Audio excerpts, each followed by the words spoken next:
ಈಗ big five ನ top 2 story ಕಡೆ ಗಮನ ಕೊಡ್ತಾ ಹೋಗೋಣ. ರಾಜ್ಯ ಕಾಂಗ್ರೆಸ್ನಲ್ಲಿ ಕುರ್ಚಿ ಕಿತ್ತಾಟ ಹೇಗ್ ನಡೀತಾ ಇದೆ ಅಂತ ಅಂದ್ರೆ ಅವ್ರು ಕೊಡ್ತಾ ಇಲ್ಲ, ಇವರು ಬಿಡ್ತಾ ಇಲ್ಲ. ದಿನದಿಂದ ದಿನಕ್ಕೆ ಸಿಎಂ ಕುರ್ಚಿ ಕಿತ್ತಾಟ ಜೋರಾಗ್ತಾ ಇದೆ. ಡಿಕೆ ಶಿವಕುಮಾರ್ ದೆಹಲಿ ಪ್ರವಾಸದ ಬೆನ್ನಲ್ಲೇ ನಾಳೆ ಸಿಎಂ ಡೆಲ್ಲಿಗೆ ಹಾರ್ತಾ ಇದ್ದಾರೆ.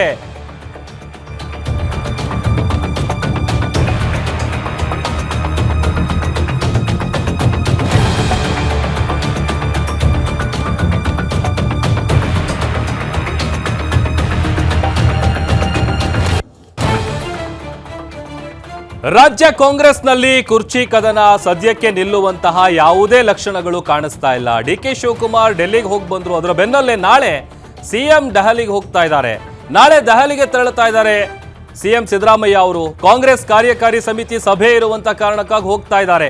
ಇದೇ ನೆಪ ಇಟ್ಕೊಂಡು ಹೈಕಮಾಂಡ್ ನಾಯಕರನ್ನ ಭೇಟಿ ಮಾಡುವಂತ ಸಾಧ್ಯತೆ ಇದೆ. ಇತ್ತ ಸಿದ್ದರಾಮಯ್ಯನಿಗೆ ಡಿಚ್ಚಿ ಕೊಟ್ಟಿದ್ದಾರೆ ಡಿಕೆ ಶಿವಕುಮಾರ್ ಅವರು. ನಾನು ಕರೆದ್ರೆ ಹೋಗ್ತೀನಿ, ಇಲ್ಲ ಅಂತ ಅಂದ್ರೆ ನಾನು ಯಾಕೆ ಹೋಗ್ಲಿ ಅಂತ ಪ್ರಶ್ನೆ ಮಾಡಿದ್ದಾರೆ. ಸಿಎಂ ಅವರಿಗೆ ಕರೆದಿದ್ದಾರೆ, ಅವ್ರು ಹೋಗಿ ಬರ್ತಾರೆ. ನಾನು ಬೇರೆ ವಿಚಾರ ಚರ್ಚೆ ಮಾಡಿಲ್ಲ, ಅದರ ಅವಶ್ಯಕತೆ ಕೂಡ ನನಗಿಲ್ಲ. ಹೈಕಮಾಂಡ್ ಹೇಳಿದಂತೆ ಕೇಳ್ತೀವಿ ಅಂತ ಇಬ್ಬರು ಕೂಡ ಈಗ ಆಲ್ರೆಡಿ ಹೇಳಿದ್ದೀವಿ. ಸಿಎಂ ಕುರ್ಚಿಯ ಬಗ್ಗೆ ಒಂದು ರೀತಿ ಅಸಮಾಧಾನವನ್ನ ಹೊರ ಹಾಕಿದ್ದಾರೆ ಸಿಎಂ ಡಿಕೆ ಶಿವಕುಮಾರ್ ಅವರು.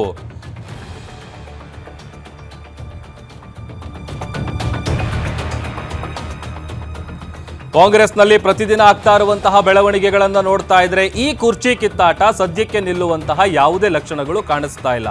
ಕಾರಣ ನಮ್ಮಿಬ್ಬರ ನಡುವೆ ಯಾವುದೇ ರೀತಿಯಾದಂತಹ ಡಿಫರೆನ್ಸಸ್ ಇಲ್ಲ, ಗೊಂದಲಗಳಿಲ್ಲ.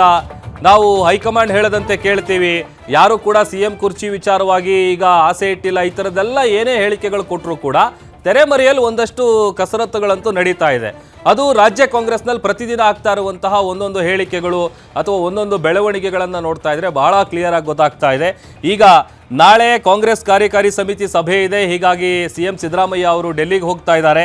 ಇದೇ ಒಂದು ನೆಪ ಅವರಿಗೆ ಈಗ ಹೈಕಮಾಂಡ್ ನಾಯಕರನ್ನ ಭೇಟಿ ಮಾಡುವಂತ ಸಾಧ್ಯತೆ ಕೂಡ ದಟ್ಟವಾಗಿದೆ. ಬಹುಶಃ ಈ ಒಂದಷ್ಟು ರೆಕಾರ್ಡ್ಗಳನ್ನು ಬ್ರೇಕ್ ಮಾಡಬೇಕು ಅಂತ ಏನು ಸಿದ್ದರಾಮಯ್ಯ ಅವರು ಪ್ಲಾನ್ ಹಾಕ್ಕೊಂಡಿದ್ದಾರೆ. ಬಜೆಟ್ ಮಂಡನೆ ಮಾಡೋದಾಗಿರ್ಬೋದು, ಅದರ ಜೊತೆಗೆ ಈಗ ಜನವರಿ 5ನೇ ತಾರೀಕಿಗೆ ದೇವರಾಜ್ ಅರಸು ಅವರ ರೆಕಾರ್ಡನ್ನು ಬ್ರೇಕ್ ಮಾಡ್ತಾರೆ. ಹಾಗಾಗಿ ಅದನ್ನ ಬ್ರೇಕ್ ಮಾಡಿದ ನಂತರದಲ್ಲಿ ಬಹುಶಃ ಕುರ್ಚಿಯಿಂದ ಕೆಳಗಿಳಿತಾರೋ ಏನೋ ಗೊತ್ತಿಲ್ಲ. ಆ ಥರದೊಂದು ಆಯಾಮದಲ್ಲೂ ಕೂಡ ರಾಜಕೀಯ ಪಡಸಾಲೆಯಲ್ಲಿ ಚರ್ಚೆಗಳು ನಡೀತಾ ಇದೆ. ಈಗ ಸಾಕಷ್ಟು ಕುತೂಹಲಕ್ಕೆ ಕಾರಣ ಆಗ್ತಾ ಇದೆ. ಒಂದು ಕಡೆ ಡಿ ಕೆ ಶಿವಕುಮಾರ್ ಕೊಟ್ಟಿರುವಂಥ ಸ್ಟೇಟ್ಮೆಂಟು ಅಥವಾ ನಾಳೆ ಡೆಲ್ಲಿಗೆ ಹಾರ್ತಾ ಇರುವಂಥ ಸಿದ್ದರಾಮಯ್ಯ ಅವರ ನಡೆ. ನಾನು ಕರೆದ್ರೆ ಹೋಗ್ತೀನಿ. ನಾನಂತೂ ಇಲ್ಲಿವರೆಗೂ ಆಹ್ವಾನ ಕೊಟ್ಟಿದ್ದಾರೆ ಅಂತ ಇರ್ಬೋದು. 3 ಸಿಎಂಗೂ ಕರೆದಿದ್ದಾರೆ ಅಂತ ನನಗೂ ತಿಳಿದಿದೆ. ಡೆಪ್ಟಿ ಸಿಎಂ ಏನ್ ಕರೆದಿಲ್ಲ.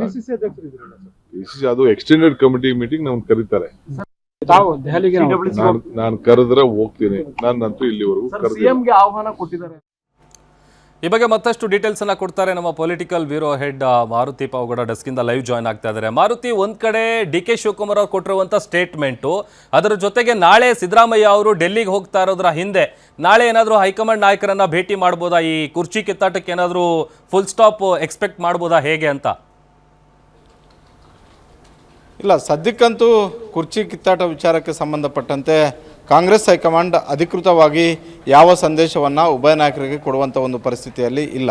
ಹೀಗಾಗಿ ಇವರಿಬ್ಬರಿಂದಲೇ ಶುರುವಾಗಿದೆ. ಅವರೇ ಕೂತು ಮಾತನಾಡಿಕೊಂಡು ಸಮಸ್ಯೆ ಬಗೆಹರಿಸ್ಕೊಳ್ಳಿ ಅನ್ನುವಂಥ ಒಂದು ನಿರ್ಧಾರಕ್ಕೆ ಬಂದಂತೆ ಕಾಣಿಸ್ತಿದೆ. ಹೀಗಾಗಿ ಪದೇ ಪದೇ ದೆಹಲಿಗೆ ಡಿ ಕೆ ಶಿವಕುಮಾರ್ ಅವರು ಹೋಗ್ತಾ ಇದ್ದಾರೆ, ಅದೇ ರೀತಿ ಸಿದ್ದರಾಮಯ್ಯ ಅವರು ಕೂಡ ಹೋಗ್ತಾ ಇದ್ದಾರೆ. ನೀವು ಹೇಳಿದಂತೆ ಸಿದ್ದರಾಮಯ್ಯ ಅವರೇನೋ ಇವತ್ತಿಗೂ ಕೂಡ ಆ ಸ್ಥಾನವನ್ನು ಬಿಟ್ಟುಕೊಡುವಂಥ ಒಂದು ಮನಸ್ಥಿತಿಯಲ್ಲಿ ಇಲ್ಲ. ಅವರ ದಿನೇ ದಿನೇ ಅವ್ರಿಗೆ ಅನುಕೂಲಕ್ಕೆ ತಕ್ಕಂತೆ ಕಾಂಗ್ರೆಸ್ ಹೈಕಮಾಂಡ್ ನಡ್ಕೊಳ್ತಾ ಇದೆ ಅನ್ನುವಂಥದ್ದು ಪದೇ ಪದೇ ಗೋಚರ ಆಗ್ತಿದೆ. ಯಾಕಂತ ಹೇಳಿದ್ರೆ ನಿನ್ನೆ ಮತ್ತು ಮೊನ್ನೆ 2 ದಿನಗಳ ಕಾಲ ಡಿ ಕೆ ಶಿವಕುಮಾರ್ ಅವರು ದೆಹಲಿಯಲ್ಲಿದ್ದರು. ಕಾಂಗ್ರೆಸ್ ಹೈಕಮಾಂಡನ್ನು ಭೇಟಿ ಮಾಡಲೇಬೇಕು ಅಂತೇನು ಹೋಗಿರಲಿಲ್ಲ. ಆದರೆ ಸರ್ಕಾರದ ಕಾರ್ಯದ ನಿಮಿತ್ತ ಹೋದರೂ ಕೂಡ ಕಾಂಗ್ರೆಸ್ ಹೈಕಮಾಂಡ್ ನಾಯಕರುಗಳು ಸಿಕ್ಕರೆ ನನ್ನ ಅವಕಾಶವನ್ನು ನಾನು ಕೇಳಲೇಬೇಕು ಅನ್ನುವಂಥದ್ದನ್ನು ಬೆಂಗಳೂರಲ್ಲಿ ನಿರ್ಧಾರ ಮಾಡಿಕೊಂಡೇ ತದಬಳಿಕ ದೆಹಲಿಗೆ ಹೋಗಿದ್ದು. ಆದರೆ ದೆಹಲಿಯಲ್ಲಿ 2 ದಿನಗಳ ಕಾಲ ಇದ್ದರೂ ಕೂಡ ಡಿ ಕೆ ಶಿವಕುಮಾರ್ ಅವ್ರಿಗೆ ಯಾವ ನಾಯಕರು ಕೂಡ ಸಿಗಲಿಲ್ಲ. ಹೀಗಾಗಿ ನಿನ್ನೆ ತಡರಾತ್ರಿ ಬೆಂಗಳೂರಿಗೆ ವಾಪಸ್ ಬಂದ ತಕ್ಷಣ ಇವತ್ತು ಬೆಳಗ್ಗೆ ಖರ್ಗೆ ಅವರನ್ನು ಭೇಟಿ ಮಾಡಿ ಖರ್ಗೆ ಅವ್ರಿಗೆ ಏನು ಸಂದೇಶ ಮುಟ್ಟಿಸಬೇಕೋ ಆ ಸಂದೇಶವನ್ನು ಡಿ ಕೆ ಶಿವಕುಮಾರ್ ಅವರು ಮುಟ್ಟಿಸಿದ್ದಾರೆ. ಈ ನಡುವೆ ನಾಡಿದ್ದು ನಡೀತಾ ಇರುವಂತಹ CWC ಮೀಟಿಂಗ್ಗೆ ಸಹಜವಾಗಿ KPCC ಅಧ್ಯಕ್ಷಗಳಿಗೆ ಆಹ್ವಾನವನ್ನು ಕೊಡಬೇಕಾಗಿತ್ತು. ಯಾಕೆ ಕೊಟ್ಟಿಲ್ವೋ ಗೊತ್ತಿಲ್ಲ. ಕಾಂಗ್ರೆಸ್ ಹೈಕಮಾಂಡ್ ಈ ಹಿಂದೆ CWC ಮೀಟಿಂಗ್ ಕರೆದಾಗ CWC ಸದಸ್ಯರು ಅಲ್ಲದೇ ಇದ್ದರೂ ಕೂಡ ರಾಜ್ಯಗಳ KPCC ಅಧ್ಯಕ್ಷರುಗಳನ್ನು ಕರೆದು CWC ಮೀಟಿಂಗಲ್ಲಿ ಏನು ಚರ್ಚೆ ಆಗುತ್ತೆ, ಯಾವ ಸಂದೇಶವನ್ನು ರವಾನೆ ಮಾಡಬೇಕು, ಮುಂದಿನ ದಿನಗಳಲ್ಲಿ ಕೇಂದ್ರದ ವಿರುದ್ಧ ಯಾವ ಅಸ್ತ್ರಗಳನ್ನು ಬಳಸ್ಕೊಳ್ಬೇಕು, ಎಲ್ಲ ವಿಚಾರಗಳ ಬಗ್ಗೆ ಸಂಘಟನಾತ್ಮಕವಾಗಿ ಚರ್ಚೆ ಆಗ್ತಿತ್ತು. ಆದರೆ DK ಶಿವಕುಮಾರ್ ಅವರು ಅಧಿಕೃತವಾಗಿ ಹೇಳ್ತಿದ್ದಾರೆ, ಸಿದ್ದರಾಮಯ್ಯ ಅವ್ರಿಗೆ ಮಾತ್ರ ಸಂದೇಶ ಬಂದಿದೆ, ಸಿದ್ದರಾಮಯ್ಯ ಅವ್ರಿಗೆ ಮಾತ್ರ ಆಹ್ವಾನ ಬಂದಿದೆ, ಅವ್ರು ಹೋಗ್ತಿದ್ದಾರೆ, ನನಗಂತೂ ಈ ಕ್ಷಣದವರೆಗೂ ಕೂಡ ಆಹ್ವಾನ ಬಂದಿಲ್ಲ, ನಾನು ಹೋಗ್ತಿಲ್ಲ ಅಂತ. ಒಟ್ಟಾರೆ ಈ ಬೆಳವಣಿಗೆಯನ್ನು ನೋಡಿದ್ರೆ ಸದ್ಯಕ್ಕೆ ಕಾಂಗ್ರೆಸ್ ಹೈಕಮಾಂಡ್ ಮನಸ್ಥಿತಿ, ಕಾಂಗ್ರೆಸ್ ಹೈಕಮಾಂಡ್ ಅಂಗಳದಲ್ಲಿ ಸಿದ್ದರಾಮಯ್ಯವರು ಸ್ವಲ್ಪ ಜೋರಾಗಿ ಓಡ್ತಾ ಇದ್ದಂತೆ ಕಾಣಿಸ್ತಿದೆ. DK ಶಿವಕುಮಾರ್ ಅವರಿಗೆ ಆ ರೀತಿಯಾದಂಥ ಒಂದು ಸಹಕಾರಾತ್ಮಕವಾದಂಥ ಒಂದು ಸಂದೇಶಗಳು ಎಲ್ಲೂ ಕೂಡ ಬಂದಿಲ್ಲ. ಆದರೆ ಇವತ್ತು ಮಧ್ಯಾಹ್ನ ಮಲ್ಲಿಕಾರ್ಜುನ ಖರ್ಗೆ ಅವರನ್ನು ಭೇಟಿ ಮಾಡಿದಾಗ ಖರ್ಗೆ ಅವರು ಏನು ಹೇಳಿದಾರೋ ಗೊತ್ತಿಲ್ಲ. ಹೀಗಾಗಿ ಸಹಜವಾಗಿ DK ಶಿವಕುಮಾರ್ ಅವರಿಗೆ ಒಂದು ಅಸಮಾಧಾನ ಮತ್ತು ಅಸಂತೃಪ್ತಿ ಇದ್ದೇ ಇದೆ. ಇಷ್ಟು ಮಾಡಿದ್ರೂ ಕೂಡ ನನಗೇನು ಸಿಗಲಿಲ್ಲ ಅನ್ನುವಂಥ ಒಂದು ಅಸಮಾಧಾನ ಇದ್ದೇ ಇದೆ.